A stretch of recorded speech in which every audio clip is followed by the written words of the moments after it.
nous rendre cette visite impromptue à laquelle on ne s'attendait pas, mais du reste, ça ne nous surprend pas, parce que la plupart d'entre nous ici, qui avons eu à être au front de l'épidémie de choléra en juin, surtout pour ceux qui étaient en juin, tout le monde le sait que dès les premières heures de l'épidémie et au plus fort de l'épidémie, le gouverneur a toujours été avec nous. Il a participé à toutes les réunions de coordination. Il a été avec nous sur le terrain pour nous aider, pour contribuer à faire face à toutes les campagnes de désinformation, de rumeurs qui se faisaient. Et je dirais même que avant que la riposte n'ait été déclenchée, je me rappelle que les premières réunions qui ont été faites de coordination, c'est lui qui les finançait de sa poche. Les premières réunions avec les maires, les premières réunions avec les préfets, les premières réunions avec les chefs de village, en fait, il les avait financés de son propre initiative. Et ça, je pense que le geste qui nous fait aujourd'hui de venir à cette réunion, c'est un geste qui rejoint tous ces gestes d'engagement qu'il a eu à faire preuve pendant toute la période d'épidémie. Donc aujourd'hui, monsieur le gouverneur, nous sommes ici pour la revue après action, même s'il y a une question de définition qui est là, parce qu'au moment où nous faisons cette revue, il y a eu la résurgence de quelques cas de choléra en Gazidia. Du coup, la question s'est posée, faut-il parler d'une revue après action ou d'une revue interaction? Mais nous sommes dit que, quand bien même, on va faire une revue après action. Après, s'il va falloir tirer les leçons de ce qui est en cours, on va les tirer, et ces leçons-là peuvent servir à pouvoir juguler rapidement ce qui est en train de se passer aujourd'hui à Ngazidia. Donc, au cours de ce travail, c'est un travail qui rassemble tous les acteurs qui ont eu à intervenir dans la gestion de cette crise de choléra au niveau de l'archipel, en Ngazidia, en Mali, en Zouani. Et c'est une réunion qui brasse, mais vraiment qui brasse très large tous les piliers, depuis la coordination, la prise en charge. Ici, nous avons des acteurs qui ont été à Samba, qui ont été à Fomboni, qui ont été en juin, au niveau de Rombo, de Domoni, de partout.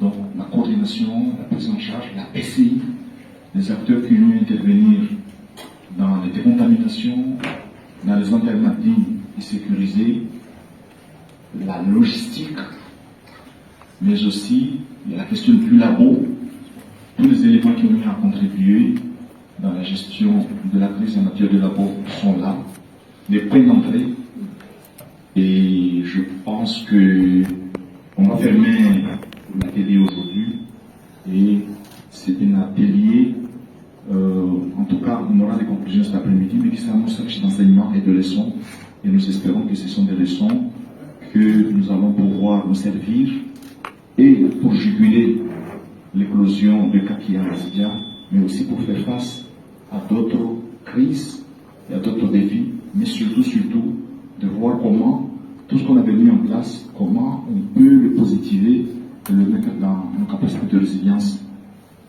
Parce que peut-être que nous, comme on est plein dedans, il y a des choses qu'on ne voit pas, mais Dr Deba, comme il est revenu avec un nez plus neuf, plus extérieur, en fait, il nous dit qu'il y a des choses qu'on a fait qui, mine de rien, pour nous, ça ne disait pas grand-chose, mais qui sont des grandes innovations, entre autres, le fait que nous ayons pu travailler de concert avec tous les partenaires au niveau des mêmes sites. Il nous l'a dit avant-hier que ça, c'est du jamais vu. Ailleurs, quand il y a des crises comme ça, chacun va prêcher pour sa petite paroisse, chacun cherche à travailler dans sa petite parcelle, mais ici, pour une première fois, on a eu à faire ça. Et ça, c'est une grande première. C'est peut-être même quelque chose qui demande, qui serait intéressant de documenter, peut-être même de faire partager cette expérience aux autres pays. Mais il y a également la question de la mobilisation communautaire, la façon dont la communauté nous a aidés, les interventions novatrices qui ont été faites.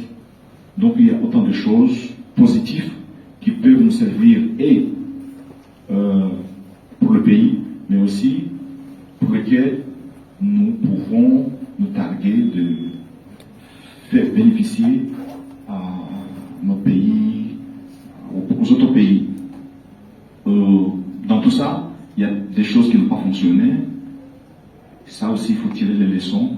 Et je pense que c'est même l'un des gros défis de l'exercice, voir les choses qui n'ont pas fonctionné et voir comment, dans des prochaines crises, on peut remédier à ces choses-là. Mais surtout, on sait qu'après une crise comme celle-ci, il y a beaucoup de risques qui peuvent peser sur la société. Donc, essayer également de voir les perceptions.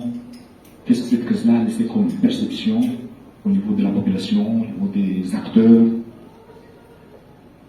parce qu'on sait que ces perceptions-là peuvent peut-être être des facteurs bloquants pour d'autres crises. Donc c'est tout l'enjeu de l'exercice. Il ne va pas s'agir ici d'auditer, il ne va pas s'agir ici de voir, de mesurer le rendement du travail qui a été fait, mais il s'agit surtout de tirer les expériences, les leçons, et voir comment avec ça, nous pouvons envisager l'avenir, comment avec ça nous pourrons faire face à l'avenir. Donc voilà, monsieur le gouverneur, l'objectif pour lequel on est là. Et le geste que vous venez de nous faire là de façon assez subite, c'est un geste qui nous va très fort, à mon cœur. Et à tout seigneur, tout honneur, je ne saurais laisser ce micro sans également souligner que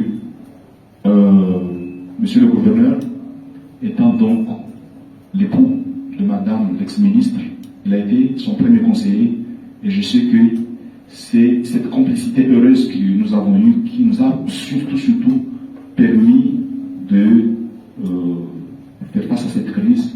Donc pour cela aussi, monsieur le gouverneur, nous vous en remercions. Merci. Mesdames et messieurs, mes chers collaborateurs, assalamu alaikum. Je n'ai pas oublié mon ami, parce que tu me regardes avec des gros yeux comme je t'avais oublié. Je ne t'ai pas oublié. Je sais que tu es toujours là. Et puis, permettez-moi tout d'abord de m'excuser, hein, de vous avoir importuné, avoir interrompu vos travaux. Pour moi, c'est un devoir moral. Un devoir moral. J'étais à l'étranger. Je suis arrivé hier après-midi. Donc, il fallait que j'ai annulé le conseil. C'est jeudi que nous tenons le conseil des délégués.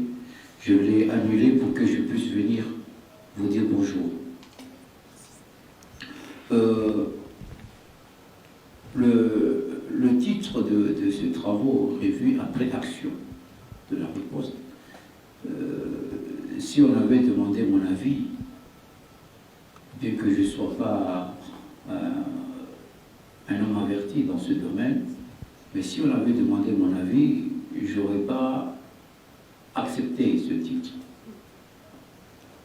Parce que je l'ai toujours dit, je l'ai toujours répété, que même donc, quand Dr Forzouz nous donnait 0 cas, je disais toujours, attention, nous ne sommes pas sortis de l'auberge. 0 cas, ça ne veut pas dire que c'est après action. Ça veut dire que nous sommes sortis, nous avons vu le bout du tunnel. Et je l'ai toujours répété, une deuxième flambée est à craindre. Et je viens de voir 10 nouveaux cas à la Grande Comore aujourd'hui. Vous me permettrez de rappeler ici que l'épidémie, la première vague, s'est vue à Gazidia 3 mois. Il y a eu 15 décès. 3 mois à Moéli, il y a eu 9 décès. 2 mois en Zouani, on a perdu 126 décès. Si ma mémoire est bonne, 126, 2 mois. Or, on croyait avoir pris le devant. Parce que dès la déclaration officielle du premier cas, Anjouan était déjà parti, avait déjà pris des mesures. Mais on n'a pas pu avoir le contrôle. Pourquoi? Parce que plusieurs facteurs ont expliqué le fait que Anjouan soit durement endeuillé par cette épidémie. Vous le savez, et là je salue mes frères et sœurs qui viennent des îles Sœurs, donc de Gazidia et de Mouili. Vous savez, Anjouan est la deuxième île en matière de superficie après Gazidia. Gazidia a à peu près 1024 km². Et Nzouani a 424 km², takriban. Mais le dernier recensement de la population montre une population pratiquement égale entre Nzouani et Gazidia. Nous sommes à 300 000, Gazidia à 360 000. Et un pourcentage qui n'est pas négligeable de l'île d'Anjouan n'est ni habitable ni cultivable. Parce que c'est ce qui fait la beauté des yeux. Quand on atterrit ou quand on vient par voie maritime, on dit « Ah, Anjouan est une belle île. » Parce qu'il y a des montagnes, il y a des falaises. Donc, nous avons cette promiscuité. Nous avons la densité la plus forte, parmi les densités les plus fortes au monde, avec pratiquement 700 habitants au kilomètre carré. Et il y avait quelques années, on avait 100 rivières qui coulaient jusqu'à la mer. Il n'en reste que 3 maintenant. Anjouan, c'est la seule île où il n'y a pas d'eau potable. Anjouan, on trouve à Moutsamoutou des familles qui n'ont pas de latrines. Donc quand on est arrivé à 0 cas, et là, grâce à la vaccination, et vous me permettrez de rendre un hommage très appuyé au chef de l'État, qui avait mis tous les moyens, tout son poids, pour que les Comores soient dotés de vaccins. Et quand on a fait la vaccination, qu'on est tombé à 0 cas, j'ai dit, mais j'applaudis avec une seule main. Parce que les facteurs qui ont fait que nous ayons subi ce fléau, cette catastrophe, sont toujours là. Il n'y a toujours pas d'eau potable en jour. Et il y a cette interpénétration. Aujourd'hui, Gazidia, Mouali, Nzouani, Maore, même la Tanzanie, même Madagascar, c'est devenu un seul pays. Tellement il y a cette interpénétration. Et rapidement, nous avons baissé la garde. On dit, bon, il n'y a plus de choléra. Voici Machouri, on est retourné sur le Tibet, sur le Maélé, et on mange ensemble, on danse ensemble, on fait tout ensemble. Aujourd'hui, ce serait une erreur, sinon même une faute, de penser que nous sommes sortis de l'auberge. Et les 10 cas, j'aurais appris qu'il y a pas mal de plans B. Parmi les cas qu'on trouve en Gazidia, je crois qu'il n'y a pas encore de plan C, mais il y a beaucoup de plans B. Ce n'est pas un bon signe. Et les mesures qu'on avait prises au niveau des entrées, des points d'entrée, n'existent plus.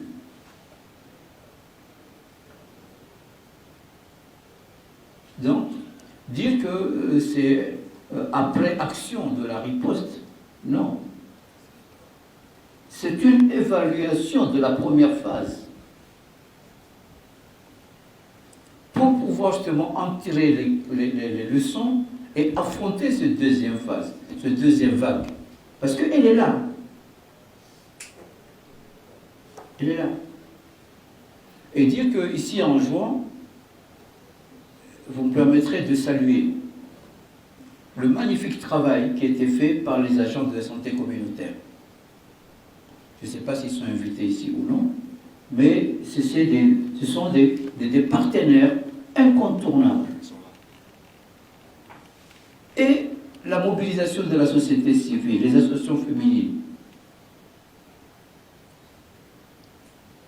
Mais surtout, c'est de nous avoir permis de pouvoir gérer une coordination multisectorielle. Les partenaires techniques et financiers, il y a eu, chaque lundi, on avait des réunions de coordination. Et on savait qui fait quoi. Grâce à cette coordination, comme j'ai l'habitude de le dire, que c'est quand on rame ensemble vers une même direction, on constitue une force positive. Grâce à cette coordination de tous les partenaires, nous avons pu, aidés par la vaccination, nous avons pu arriver au bout du tunnel. Mais le parcours n'est pas fini. Et nous devons justement, à Dr Ansoufoudi, Dr Goda et puis les autres, nous devons nous préparer, Dr Fawzou. Parce que nous ne sommes pas à la fin de crise épidémiologique. Il y a le Mpox qui est à nos portes. Après le Mpox, il y aura d'autres. Et malheureusement, ce sont tous des zoonoses, des maladies qu'on appelait les maladies des animaux. Mais comme maintenant, on n'arrive même plus à faire la distinction entre l'humain et l'animal, en raison de plusieurs facteurs. Il y a la guerre, il y a la crise économique. Donc nous nous mélangeons avec les animaux. Et nous devons nous attendre à d'autres épidémies. Donc l'erreur serait de dire une riposte après. Nous sommes avec, nous devons vivre avec. Pendant combien d'années? J'en sais rien. Ici, en juin, je ne me permettrai pas de parler de l'île de Mouélie, de la Grande Comore, je n'ai pas la légitimité. Mais ici, en juin, nous sommes assis sur une brasière en matière de risque d'épidémie. Nos entrées sont poreuses. Tous les gens qui veulent aller ailleurs passent par en juin.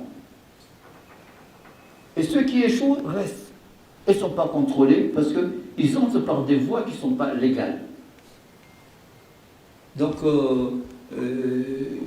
je suis là juste pour vous dire bonjour, pas pour vous importuner avec un discours dont vous n'avez pas besoin, c'est pour vous dire qu'on ne doit pas baisser la garde.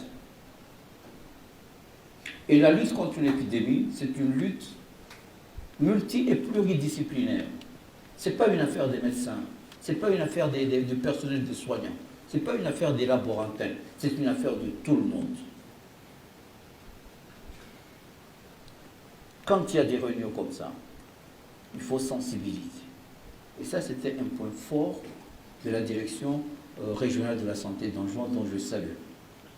C'était la sensibilisation. Aller vers la population. Il y a des endroits où on nous a même jeté des pierres. On était chassés comme des malfrats. Mais avec la persévérance, nous avons pu entrer. On a parlé les décès, la sécurisation de nos morts. Mais pourquoi ça ne continue pas?